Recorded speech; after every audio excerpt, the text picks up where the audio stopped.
unto the garden. Light now is waning, there is no more. All of creation brings celebration. Shout to the nations, Jesus is Lord.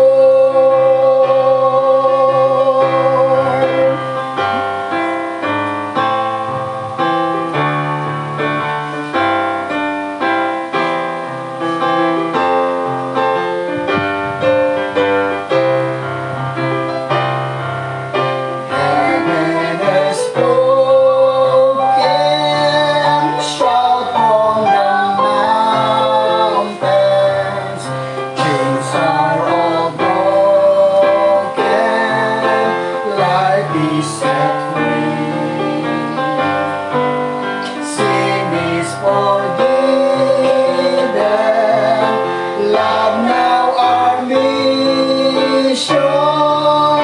Jesus is risen, risen indeed. Jesus is risen indeed.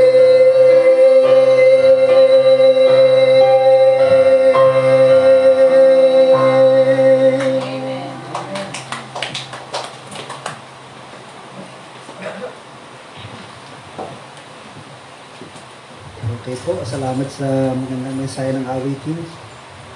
Umaga pa yan ha. Pagka umaga, sarado pa ang mga vocal cords eh. Hindi ko alam kung sino magkapatid ang susunod na kakanta. Sino ba magkapatid dito? Alam na. No? Practice na kayo, Caleb ha? Okay. Dito po tayo sa Hebrews chapter 1. Ha? Hebrews chapter 1.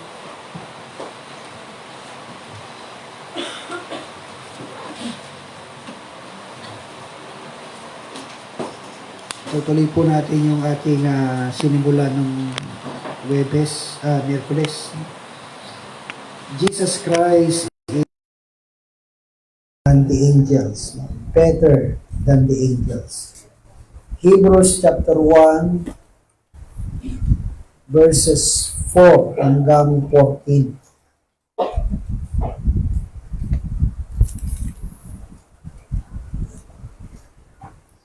Ito pong mga talatang ito sa Hebrews chapter 1 ay maliwanag na pinakikita ng Biblia na si Jesus Christ is so much better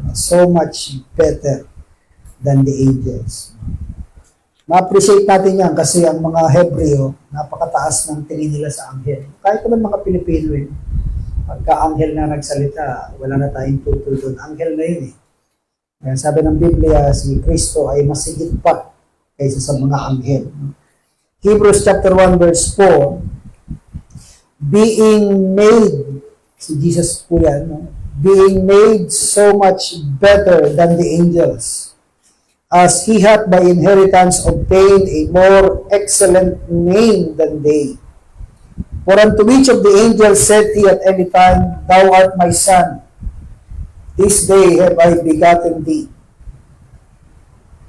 And again, I will be to him a father, and he shall be to me a son. And again, when he bringeth in the first begotten into the world, he saith, And let all the angels of God worship him. And of the angels he saith, Who maketh his angels spirits, and his ministers a flame of fire. But unto the Son he saith, Thy throne, O God, is forever and ever. A scepter of righteousness is the scepter of thy kingdom. Thou hast loved righteousness and hated iniquity. Therefore God, even thy God, hath anointed thee with the oil of gladness above thy fellows. And thou, Lord, sa verse 8, tinawag siyang God. Sa verse 10, tinawag siyang Lord. No? And thou, Lord, in the beginning hast laid the foundation of the earth, and the heavens are the works of thine hands. They shall perish, but thou remainest, and they all shall wax old as that a garment, and as a vesture shalt thou fold them up, and they shall be changed. But thou art the same, and thy years shall not fail. But to which of the angels said he at any time, Sit on my right hand, until I make thine enemies thy footstool? Are they not all ministering spirits, sent forth to minister for them who shall be heirs of salvation? Mag-pray po tayo. Panginoong Diyos na mahabagi at makapangyarihan sa lahat, salamat po sa katotohanan na ang aming Panginoong Yesus ay nandyan sa iyong kanan sa kalangitan at pinakataas mo ng sobrang taas upang lahat ng tao at lahat ng anghel at lahat ng mga may dila ay confess na siya po ay Panginoon sa lahat. Tulungan mo kami, Panginoon, sa umagang ito na makita ang kadakilaan ng aming Panginoong Yesus. Makinabang kami sa mga salita na aming maririnig. Palakasin mo, Panginoon, ang iyong mga anak. Palaguin mo sa kaalaman sa iyong salita. Mas sumunod kami sa iyo, mas mahalin ka namin, at mas gawin namin ng mga bagay na makapagbibigay sa iyo ng kaluwalhatian. Tulungan niyo po kasi pagtuturo. Ang banal na Espiritu po ay masiyahan na kumilaw sa aming kalagitnaan. Alisin niyo po lahat ng hadlang, Panginoon. Ito po ang aming mga dalangin sa ngalan ng aming Panginoong Yesus. Amen. Jesus Christ better than the angels. Ang pinag-aaralan po natin dito sa Book of Hebrews, ang pinakatema ng aklat na ito ay ang preeminence of Jesus Christ. Yung pagiging pinakamataas ni Kristo sa lahat. Siya po ay mas mataas sa mga anghel, mas mataas po siya kay Moses. Kung ikaw ay Hudyo, si Moses parang Jose Rizal sa mga Pilipino. So, sabi ni Pablo rito sa Book of Hebrews, mas mataas si Kristo kaysa kay Moses, mas mataas si Kristo kaysa kay Aaron. Kumbaga sa mga Pilipino, yun yung Santo Papa nila. No?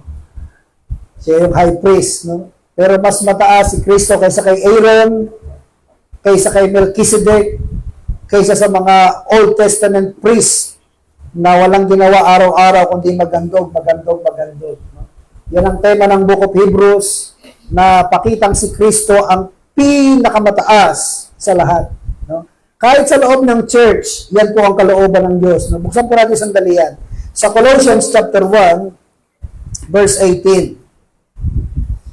Hindi lamang sa paningin ng mga Hudyo, kundi sa paningin ng lahat ng tao, lalo na sa church, si Kristo ay dapat maging pangunahin, no? Preeminent.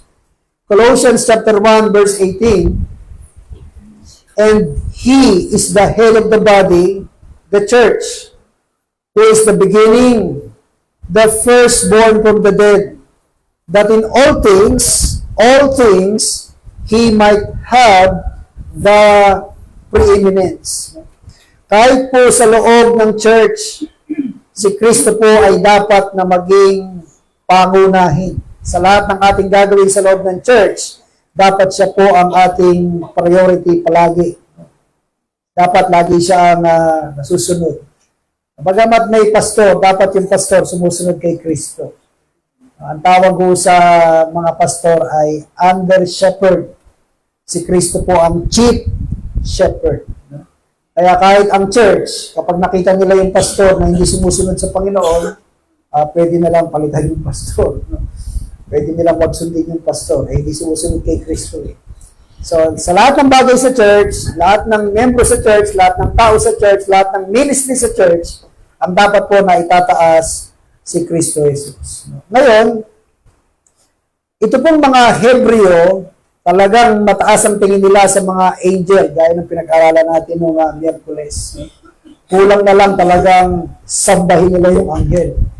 Pagka yung anghel ay nagpakita sa kanila, sila ay nanginginig pa sa takot. At hindi pwede na hindi nila susundin yung sinabi ng anghel. Nakita rin natin doon na ang mga Hudyo, meron silang maraming paniniwala sa mga anghel na wala na sa Biblia. Naging traditional lang nila yung mga paniniwala na yun. Yung iba tama, at may dagdag yung iba, mali na. So para ipakita sa kanila na si Kristo Jesus ay mas mabuti o mas masigit sa mga anghel. Nakita po natin itong Hebrews chapter 1, mabalikan po natin, verse 4 to 14. Yan po ang laman ng mga talata na yan.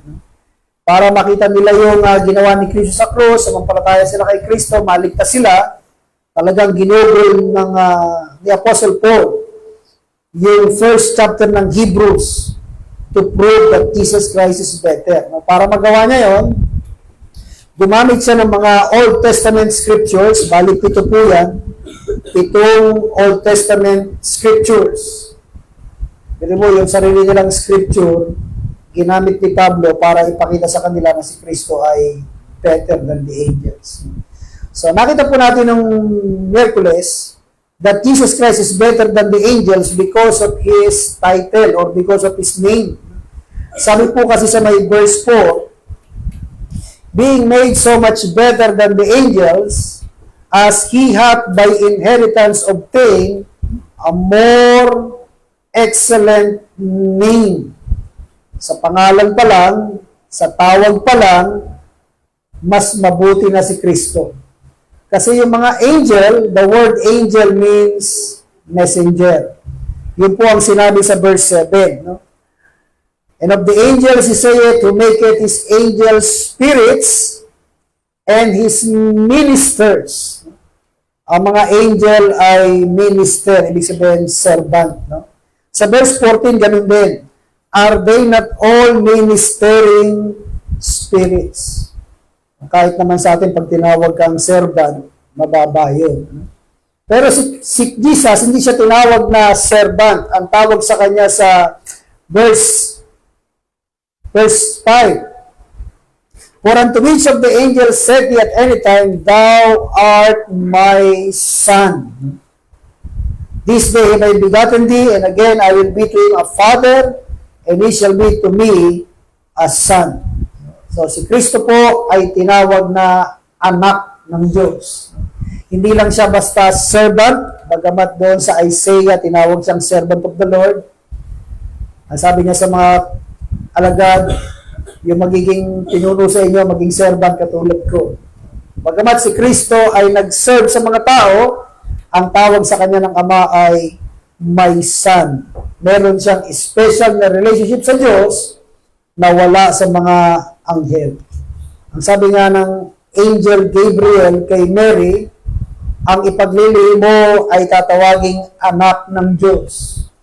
Ang sabi ba sa isang talata, siya ay tatawaging anak ng kataas-taasan. So basically, si Jesus Christ ay hindi talaga anak ni Joseph, alam ni Joseph yun, at hindi rin siya anak ni Mary. Ang sabi ng Biblia, siya ay tatawaging anak ng kataas-taasan, anak ng Diyos. Ngayon, si Kristo po ay naging anak lamang. Remember sa Genesis 1:1, pantay-pantay sila no? Sa John 1:1, in the beginning was the Word, and the Word was with God, and the Word was God. So sa umpisa pa lang, pantay-pantay sila. Ngayon, para tayo mailigtas, ang sangkatauhan ay mailigtas sa kasalanan, ang anak, si Kristo ay nagpakababa. Kaya tinawag siyang anak dahil siya ay nagpakababa. Okay? Hindi sapagkat ito ama, ito anak, mas mababa na ito. No? Hindi po siya mababa, siya po ay nagpakababa. At sa dahilan siya ay nagpakababa, para tayo ay iligtas sa ating mga kasalanan. Pero sa kanyang pagka-Diyos, wala pong pinagkaiba sa Ama. Sabi ng verse 8, But unto the Son he saith, Thy throne, O God, is forever and ever. So sa pagka-Diyos, kung ano ang Ama, ganoon din ang anak, ganoon din ang banal na Espiritu. Yun nga lang, tinawag siyang anak ng Diyos dahil kailangan niya magkatawang tao, kailangan niya tayong iligtas sa ating mga kasalanan. So that's number 1, Jesus Christ is better than the angels because of His title or because of His name. Number 2, Jesus Christ is better than the angels because of His worship. Because of His worship. Sabi po sa may verse 6, And again, when He bringeth in the first begotten into the world, He saith, and let all the angels of God worship Him. So dito po, ang mga anghel pinasasamba ng Diyos kay Kristo. Let the angels of God worship Him. Yan po ay malaking kasalanan kung si Kristo ay hindi Diyos. Yan po ay malaking insulto sa mga anghel kung sila ay mas mataas kaysa kay Kristo. Bari mo, mas mataas ka rin, ba't kakasabasa mas mababa sa'yo? Sapagkat ang mga anghel, aminado sila na mas mataas si Kristo kaysa sa kanila, makikita po natin sa Biblia na si Kristo ay pinaglingkuran ng mga anghel. Doon sa Matthew chapter 4, matapos na si Kristo ay tuksohin ni Satanas, ang mga anghel, pinaglingkuran nila si Kristo. Kahit doon sa Garden of Gethsemane, ang sabi ni Kristo kay Pedro, "Oy Pedro, hindi mo ba alam yung mga laksa-laksang mga anghel, naghihintay lang sa utos ko. Kung sabihin ko sa kanila na tulungan ako at iligtas ako, gagawin nila agad yun. Mabilis pa sa alas 4. Ibig sabihin, kahit anong si Kristo ay nasa katawang tao bilang anak ng Diyos, ang mga anghel ay naglilingkod at sumasamba kay Kristo Jesus. Lalo na po rito, tinan niyo po sa Revelation chapter 5, verse 11. Revelation chapter 5, verse 11. Sabi po ng Biblia, "And I beheld, and I heard the voice of many angels round about the throne, and the beast, and the elders, and the number of them was 10,000 times 10,000, and thousands of thousands." Bilyon-bilyon ng mga anghel. "Saying with a loud voice, Worthy is the Lamb that was slain to receive power, and riches, and wisdom, and strength, and honor, and glory, and blessing." Laksang mga anghel sumasamba sa kordero ng Diyos, kay Kristo Jesus. Kung hindi mataas si Kristo, hindi nila gagawin yan. Diyan pala makikita natin, wala nang duda, si Kristo talagang mas mataas kaysa sa mga anghel. At syempre, hindi lang ang mga anghel ang sumamba sa Diyos, kay Kristo Jesus, pati yung mga mananampalataya. Verse 13. "And every creature which is in heaven and on the earth, and under the earth, and such as are in the sea, and all that are in them, heard I saying, Blessing and honor and glory and power be unto him that sitteth upon the throne, and unto the Lamb forever and ever. And the 4 beasts said, Amen. And the 24 elders fell down and worship him that liveth forever and ever. No, dito na naganap yung sinabi ng Biblia na lahat ng nilalang sa langit, lahat ng nilalang sa lupa, sa ilalim ng lupa, lahat sila ay luluhod kay Kristo Jesus at pagpapayag na si Kristo ay Panginoon. So kasama roon yung mga anghel. No? Hindi sila mas mataas kay Kristo, sila po ay sumasamba kay Kristo Jesus. Ngayon po, dito ulit tayo sa Hebrews chapter 1. Dito po nagkakaproblema ang ilang mga nag-aaral ng Biblia. No? Kahit mga Kristiyano, nagkakaproblema rito. Verse 6, And again, when he bringeth in the first begotten into the world. First begotten, firstborn. Sabi ng mga Mormons, kita nyo na? Si Kristo talaga ay nilalang lang ng Diyos. Siya ang unang nilalang ng Diyos. Meron man ako narinig ng Mormons, o di ganito ang kanyang logic. Si Kristo nilalang ng Diyos. Si Lucifer nilalang ng Diyos. In that sense, sabi niya, magkapatid si Kristo at si Satanas. Kasi pareho silang nilalang ng Diyos. Matindi ang doktrina ng Mormons. Baliba, paniwala pa ng Mormons, yung Ama sa Langit, nilalang lang ng Diyos. Meron pang lumalang doon sa Ama. Kaya pagka pinag-aralan ko itong mga Mormons, sasakit ang ulo mo. So yan ang ginagamit nilang talata. O kita niyo si Kristo, first begotten into the world. Para maunawaan natin yan, balik tayo sa Colossians chapter 1, verse 15. Colossians chapter 1, verse 15. Anong ibig sabihin ng first begotten or firstborn? Colossians 1, verse 15. Who is the image of the invisible God, the firstborn of every creature. O, yan na naman siya. O, kita nyo na ka? Si Kristo ang panganay sa lahat ng nilalang ng Diyos. Kumbaga sa si Kristo ang pinakakuya. Ngayon, tingnan nyo po yung verse 18. Mas maunawaan natin. Verse 18. And He is the head of the body, the church, which is the beginning, the firstborn from the dead. The firstborn from the dead. Sino ang unang nabuhay sa mga patay? Meron ba kayong idea? O sa Old Testament, sino ang unang binanggit na nabuhay sa mga patay? Yung bata sa panahon ni Elijah, saka ni Elisha. Sa New Testament, marami rin. Si Lazarus, yung Sanain. Nung si Kristo namatay sa krus, may mga naman na buhay, di ba? Pakita pa nga sa Jerusalem.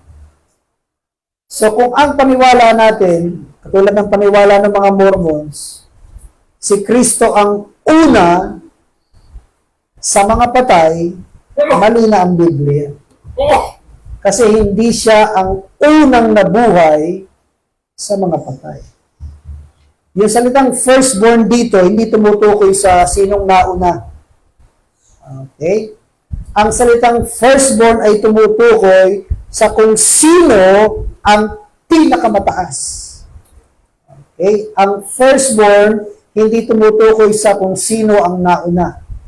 Ang firstborn ay tumutukoy kung sino ang pinakamataas. Firstborn. Bigyan pa natin ng talatayan. Exodus chapter 4, verse 22. Exodus chapter 4, verse 22. Bago natin basahin yan. Sino ba ang panganay? Si Esau o si Jacob? Si Esau. Okay, maliwanag. Exodus 4:22. And thou shalt say unto Pharaoh, thus saith the Lord, Israel is my son, even my firstborn. Kung ang pag-uusapan ay yung unang pinanganak, hindi siya ang firstborn. Pero sapagkat yung salitang firstborn diyan ay tumutukoy sa tagapagmana. Yan ay tumutukoy sa titulo na binigay ng Diyos kay Jacob. Siya ang firstborn. Hindi lang sa kanya nangyari yan. Nangyari din yan kay Reuben. Si Reuben ang panganay. Pero ang pagiging pagkapanganay o pagiging firstborn napunta kay Joseph. Hindi lang yun. Sino ba ang panganay? Si Manasseh o si Ephraim? Si Manasseh. Pero yung pagkapanganay napunta kay Ephraim. Sabi nga ni Joseph, ay mali kayo, itong panganay, itong kanan. Ang sabi ni Jacob, marunong ka pa sa akin. Sa mga tweet, yung salitang firstborn doon sa Hebrews chapter 1, verse 6, hindi tumutukoy kung sino ang nauna. Ang tinutukoy noon yung pinakamataas. Psalm chapter 89, verse 27. Sa mga kapatid, sa lahat ng nabuhay na maguli sa mga patay, si Kristo pinakamataas. Psalm chapter 89, verse 27. Sabi po ng Biblia, and I will make him my firstborn. Ano nga ibig sabihin ng firstborn? higher than the kings of the earth. So yung pong salitang first begotten o salitang firstborn, hindi nangangahulugan na si Kristo ay nilalang ng Diyos. Siya nga ang creator eh. Yung salitang first begotten ay tumutukoy sa kanyang authority para maghari at pati mga anghel ay sumamba sa kanya. Balikan po natin yung Hebrews chapter 1. Pagtsagaan nyo lang pong matutunan yung Biblia para pag binasa nyo ulit, ay napag-aralan na namin yan. Etong ibig sabihin yan. Hebrews chapter 1, verse 6. And again, when He bringeth in the first begotten into the world. Yung pong world dito, tumutukoy sa inhabited world.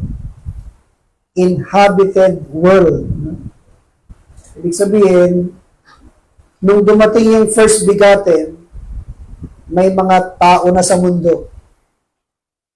Tumutukoy nga yan sa kanyang pagparito. Hindi lang sa kanyang pagkakatawang tao, kundi sa kanyang muling pagbabalik. Okay, sa kanyang muling pagbabalik. Kagaya ng nabasa natin sa Revelation chapter 5, verse 11 hanggang 14. Nung si Kristo ay umakyat sa langit at naupo sa kanan ng Ama, laksa-laksang mga anghel ay sumasamba sa Kanya. Buriin nyo yung isang anghel kayang pumatay ng 185,000 na mga sundalo sa isang magdamag. Pero yung laksa-laksang mga anghel, sumasamba lang kay Kristo Jesus. Pero mo, kung ang anghel pala pupunta rito sa Blessed Baptist Church, sasamba sila kay Kristo. Eh kung sila sumasamba kay Kristo, lalo na tayo, dapat nating sambahin ng Panginoon. Okay? Dapat nating sambahin si Kristo Jesus. Number 3, He's better than the angels because of His name or His title. Pangalawa, because of His worship. Pangatlo, because of His nature. No? Because of His nature. Hebrews chapter 1,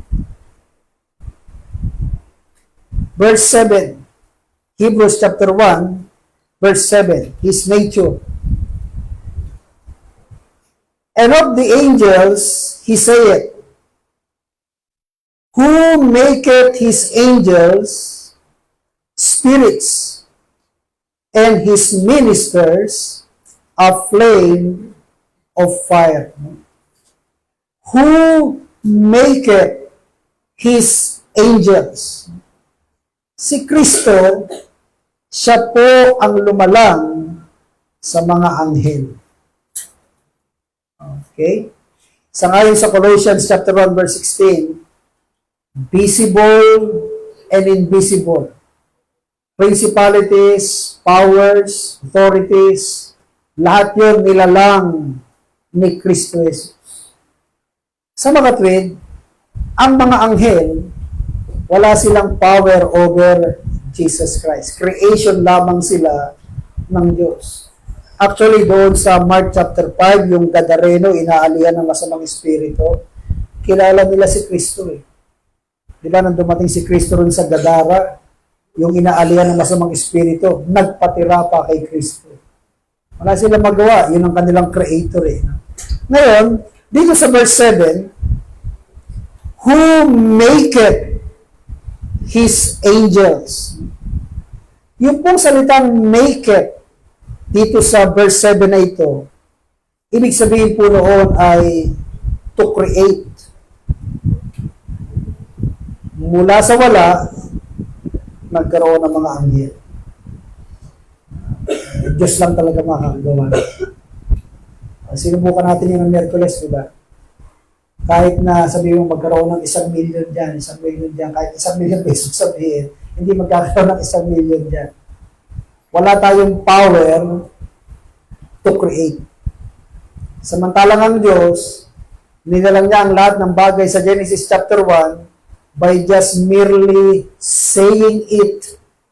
And God said, let there be. And God said, let there be. Diyos na nakakagawa. kahit ang mga anghel, nilalang ng Diyos mula sa wala. Sing, karoon ng mga anghel. Ganoon ang kapangyarihan ni Kristo Jesus. Sabi po diyan, who maketh His angel spirits and His ministers. Si Kristo ang nagmamay-ari sa mga anghel. They are His ministers. They are His messengers, angels. They are His servants. Sa mga kapatid, yung nature ni Kristo Jesus, siya po ang creator ng mga anghel. Mula sa wala, nagkaroon ng napakaraming mga anghel. Hindi nga mabilang, di ba? Thousands of thousands and thousands of thousands. Hindi mabilang ang mga anghel. Ngayon, pagdating sa verse 8, yung mga angel ministers, verse 8, but unto the Son he saith, thy throne, O God, is forever and ever. Ang nagsasalita po diyan, ang Ama. Ang tawag ng Ama sa anak, thy throne, O God, is forever and ever. Kung maunawaan lang ito ng mga iglesia ni Kristo sa panahon ngayon, mas marunong pa sila sa Diyos eh. Ang sabi ng Ama, si Kristo, Diyos. Merong trono na magpakailanman-kailanman. Ang sabi ng mga iglesia ni Kristo, si Kristo, tao lang. Sino kinakalaban nila?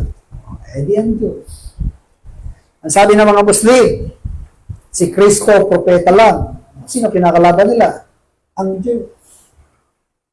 Ang sabi ng mga saksi ni Jehovah, si Kristo, maliit na Diyos. Sino kinakalaban nila? Ang Ama.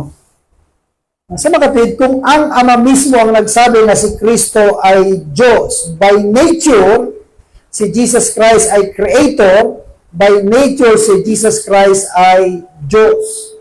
Ang Ama mismo sa langit ang nagpapatunay niyan.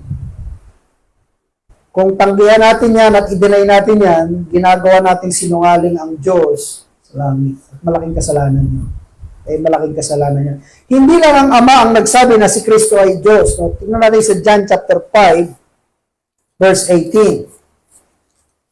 Sabi ng iba, meron pang talata sa Biblia na sinabi ni Kristo na siya ay Diyos. Tingnan natin itong mga talatang ito. John chapter 5, verse 18. Sabi po ng Biblia, therefore the Jews sought the more to kill Him. Bakit gusto nila patayin si Kristo? Because He not only had broken the Sabbath, but said, di ba sinabi niya, also that God was His Father, making Himself equal with God.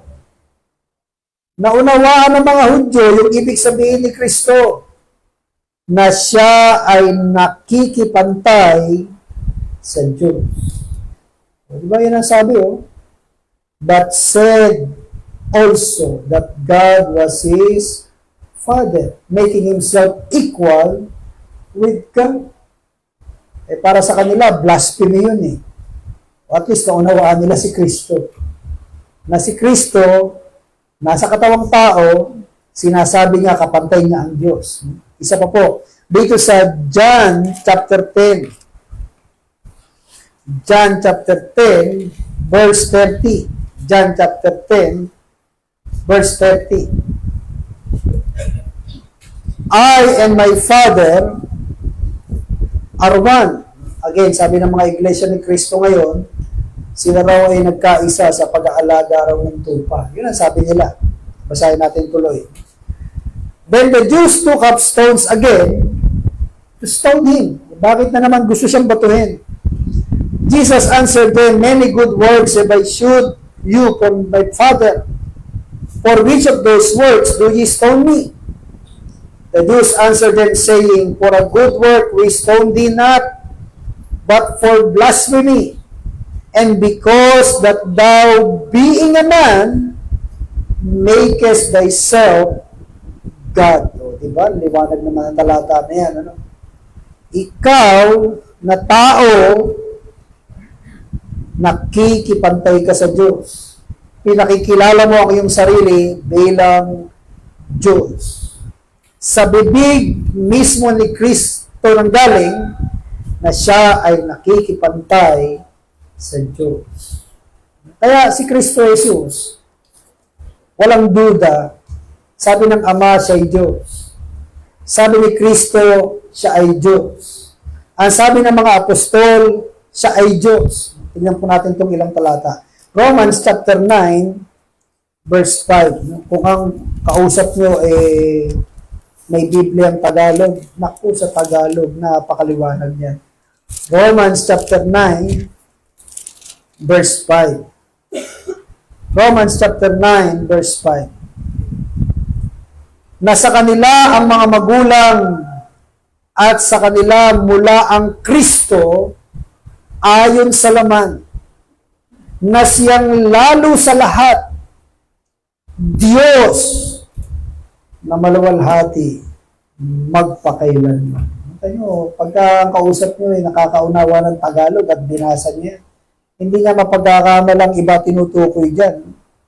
Ang Kristo ayon sa laman na siyang lalo sa lahat, Diyos na maluwalhati. Isa pa po, 1 Timothy chapter 3, verse 16. Sa Tagalog, hindi binanggit kung sino yung nagkatawang tao eh. Sa English, binanggit po. 1 Timothy chapter 3, verse 16. Sabi po ng Biblia, 1 Timothy 3:16, and without controversy, great is the mystery of godliness. Ano ba yung misteryo na yan? God was manifest in the flesh. Hindi anghel ang nagkatawang laman. Hindi kung sino lang ang nagkatawang laman. God was manifest in the flesh. Isa pa po, Titus chapter 2, verse 13. Titus chapter 2, verse 13. Sabi po ng Biblia, teaching us, 13, looking for that blessed hope and the glorious appearing, sino raw yung magpapakita, of the great God and our Savior. The great God and our Savior, Jesus Christ.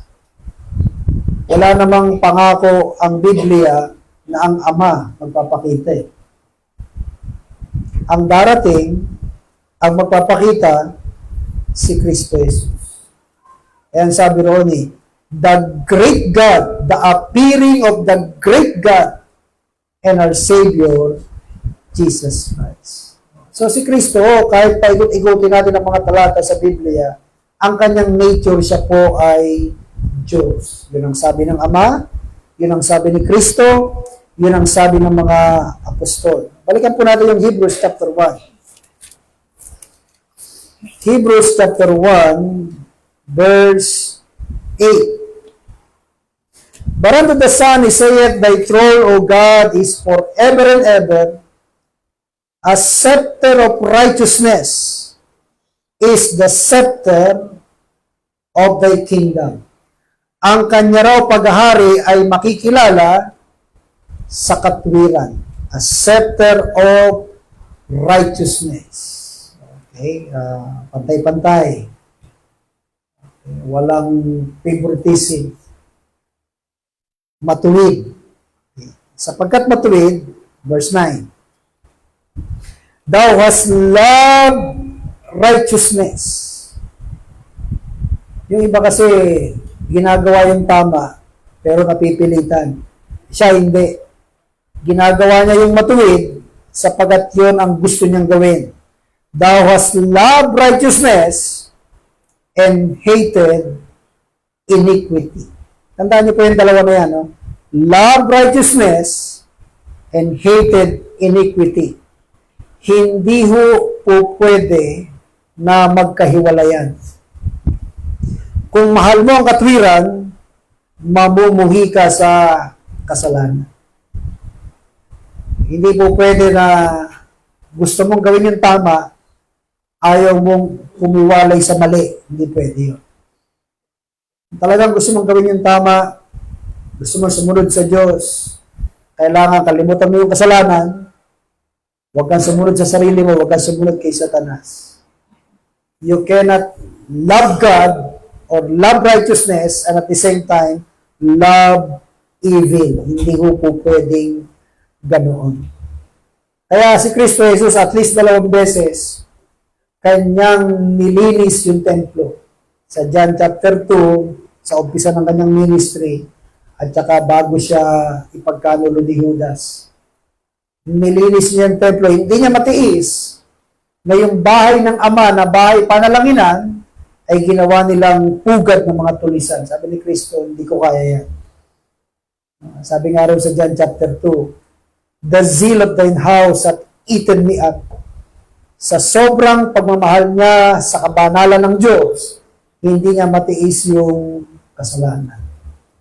So kung meron tayong mga kasalanan sa ating buhay na natitiis natin, ibig sabihin lang nun, we do not love righteousness. Sapagkat kung mahal natin ang righteousness, hindi natin matitiis yung kasalanan. Dito po ulit sa may verse 9. Thou hast loved righteousness and hated iniquity, therefore God, even thy God, hath anointed thee with the oil of gladness.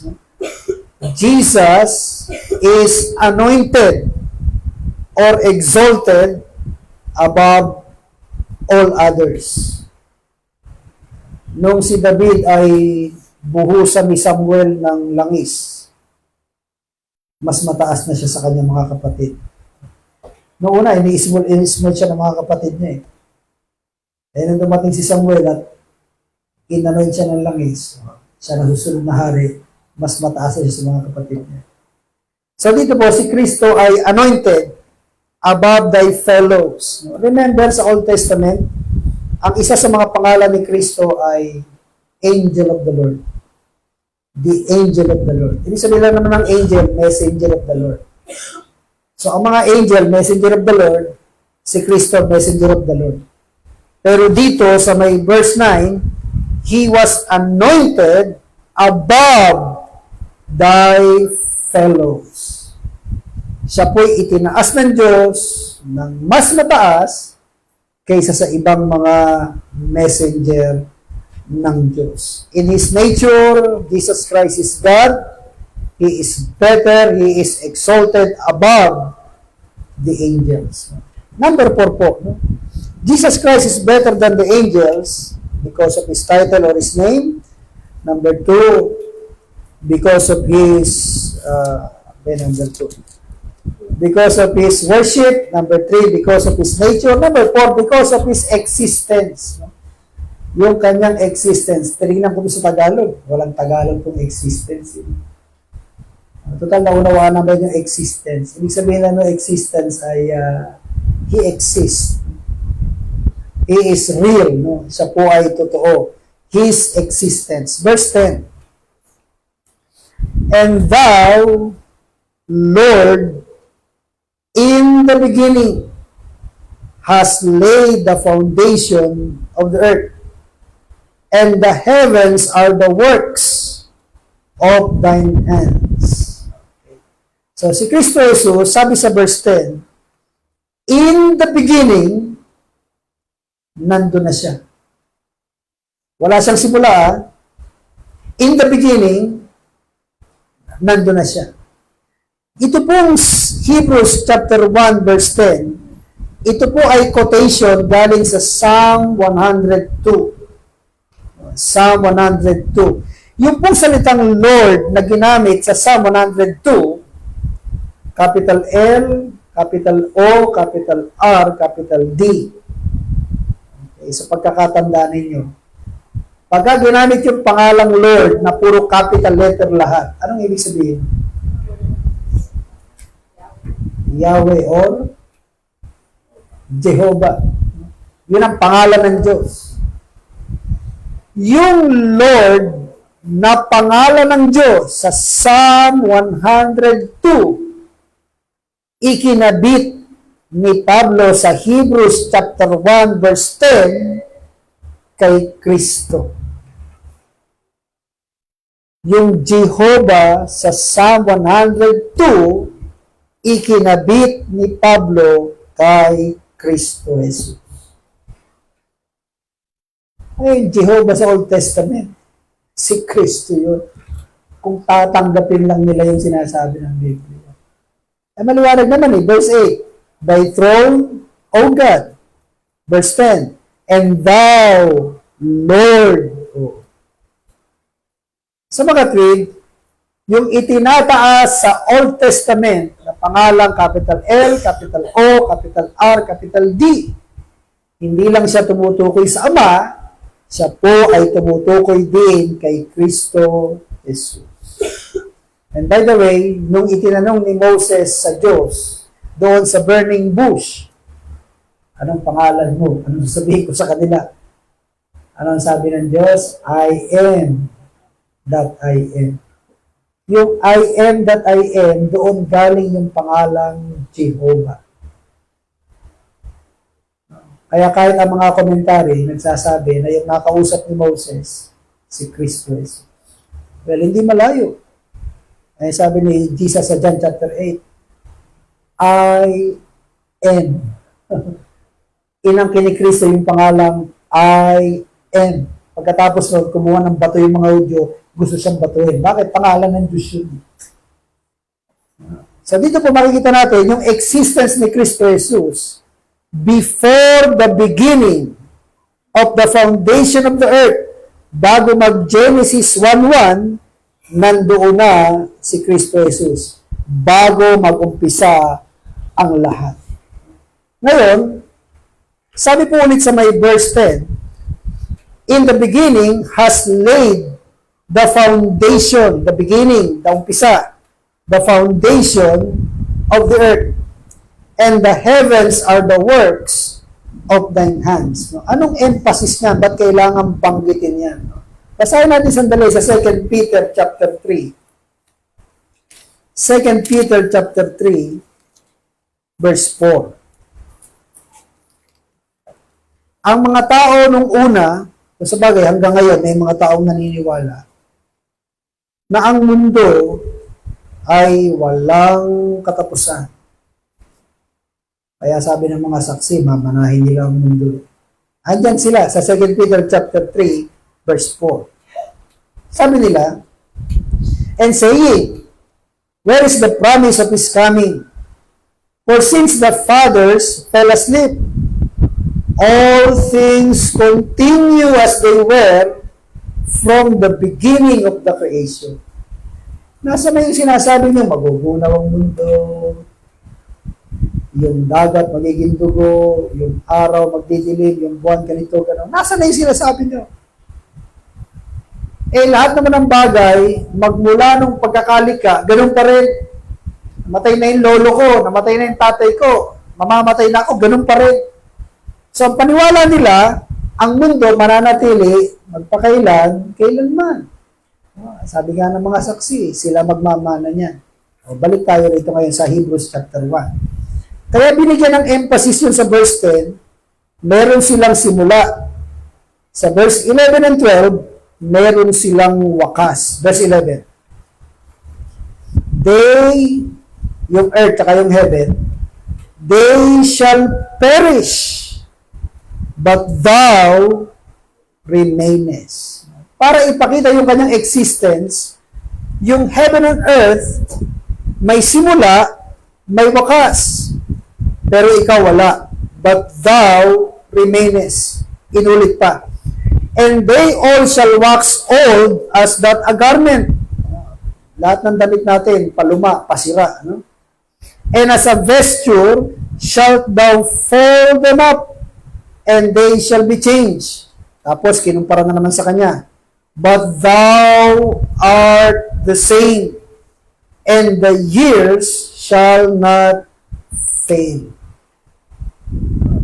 Wala tayong makikitang katulad ni Kristo.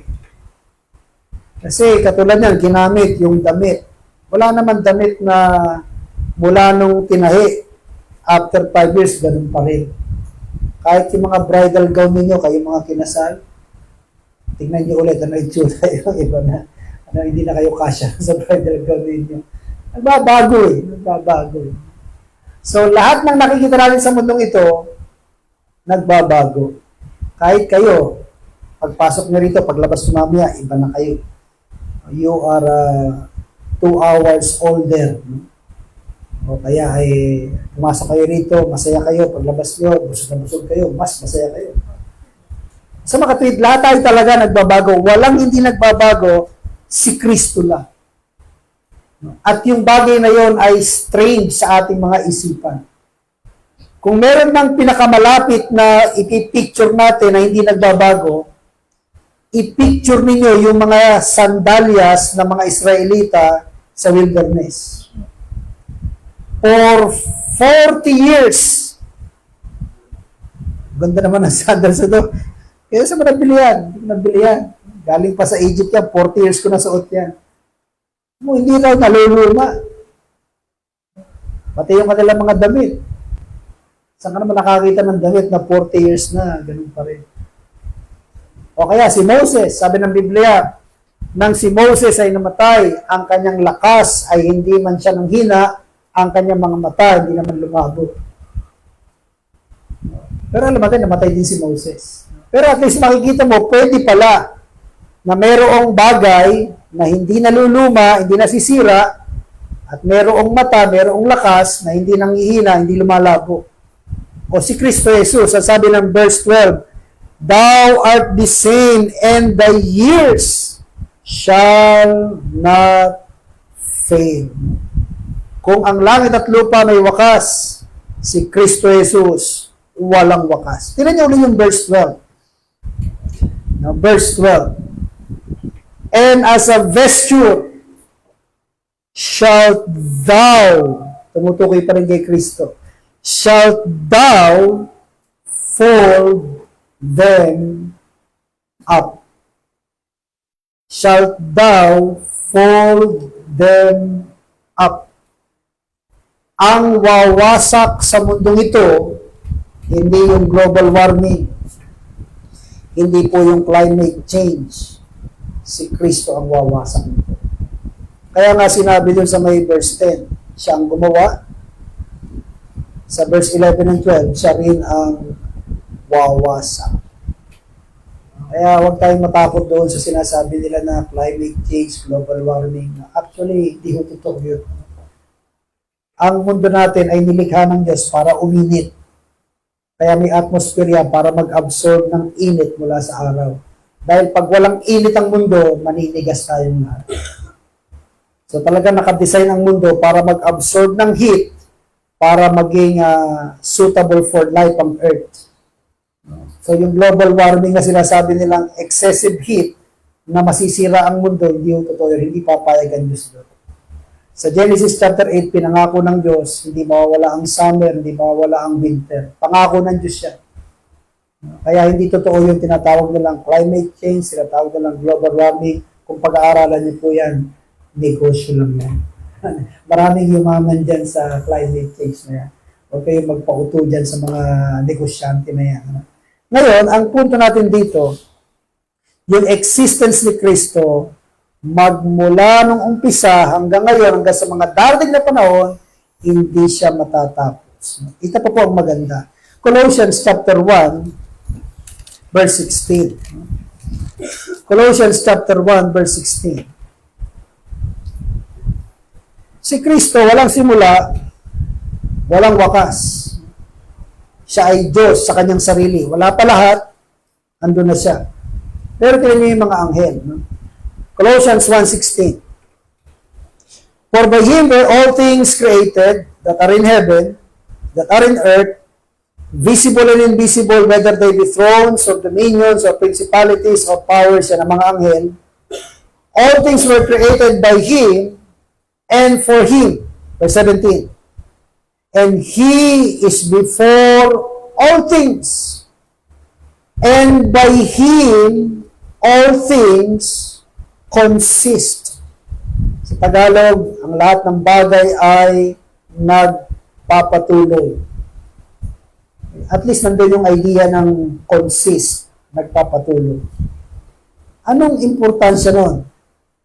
Yung buhay ng mga anghel nasa kamay ni Kristo. And by Him, all things consist. Gusto palang patayin ng Diyos yung mga anghel, pwede niyang patayin. Siya naman ang gumawa nun eh. Kaya wala silang pwede iba. Kahit si Satanas eh, pagka si Kristo nagsalita, wala siyang tutol eh. Bakit? Kung gusto ni Kristo na mamatay siya, mamatay siya. Kaya lang talagang nilalang sila ng Diyos na walang kamatayan. Ang mga anghel ay hindi namamatay. Bakit? Nasa kamay ng Diyos yun. By Him, all things consist. Walang iniwan yan sa Acts chapter 17 verse 28. Gumagalaw tayo dahil sa Diyos. Nabubuhay tayo dahil sa Diyos. Meron tayong pagkatao dahil sa Diyos. Hindi lang pala tayo, pati pala mga anghel kasama ron. Ang buhay ng anghel nakadepende sa Diyos. Kaya kung tutusin, walang-wala eh. Napakalaki ng diferensya. Yung mga anghel, ang Diyos nandoon sa pinaka-mataas. His existence is better than the angels. Panghuli po, number 5. Hebrews chapter 1, Jesus Christ is better than the angels because of His title or His name, His worship. Number 3, His nature, His existence, and finally, His destiny. His destiny. Hebrews chapter 1, verse 13. But to which of the angels said He at any time, sit on my right hand until I make thine enemies thy footstool. Again, ito po ay quotation mula sa Psalm 110. Wala pong anghel na pinangakuan ng Diyos na uupo sa kanyang kanan. Si Kristo lang. Ito po maganda rito. Buksan po natin. 1 Corinthians chapter 15. 1 Corinthians chapter 15, verse 24. 1 Corinthians 15, 24. Yung destiny ni Kristo doon sa kanan ng Ama. 15:24. Then cometh the end, when He shall have delivered up the kingdom of God, the kingdom to God, even the Father, when He shall have put down all rule and all authority and power.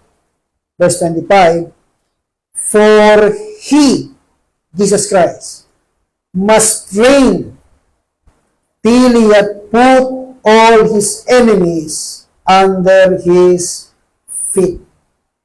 So si Kristo, ang kanyang destiny sa kanan ng Ama, yung kanyang pagiging anak ay isusuko niya na sa Diyos. Yung title na yun, tapos na. Total, naligtas na yung mga tao, natapos na sa kasalanan natin. Sabi ng Biblia, yung kaharian, ibabalik ni Kristo sa Ama. Para saan? Verse 28.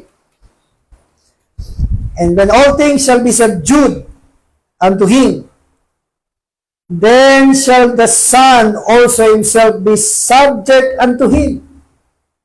O, yung Son, sasubject na siya sa Diyos, that put all things under Him, that God may be all in all. Balik ulit sa dati. Yung Genesis 1:1, in the beginning, God, Elohim, the Father, the Son, the Holy Spirit, pantay-pantay sila lahat doon. Walang mababa, walang mataas. Yung pangalawa, nagpakababa, naging Son of God. Tapos sa verse 28, balik na uli. That God may be all in all. The Father, the Son, the Holy Spirit, pantay-pantay na ulit sila roon. Okay? Yun ang destiny ni Kristo Jesus. Yung original, before the creation, babalik ulit after na ng kasaysayan ng tao. Kasaysayan ng mundo, babalik ulit sa original. That God may be all in all. Eh yung mga angels, ano yung destiny nila?